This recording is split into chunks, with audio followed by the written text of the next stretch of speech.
తల ఎత్తు వాడవు నీవే, కేడము నీవే, మహిమయు నీవే, తల ఎత్తు వాడవు నీవే, నా తల ఎత్తు వాడవు నీవే,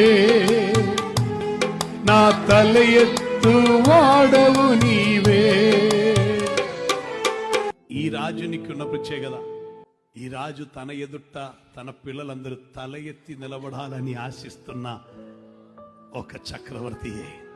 పాపభారం మోసుకొని తలదించుకొని ఎవరునూ రాకూడదని, ఏదైనటువంటి భారముతో బాధతో ఎవరునూ ఆయన ఎదుట నిలబడకూడదని, మన భారములన్నీ మోసుకొని తలదించుకుని ఉన్న మానవ కులమును తల ఎత్తి నడిపించుటకు దిగి వచ్చిన వారే ఈయన.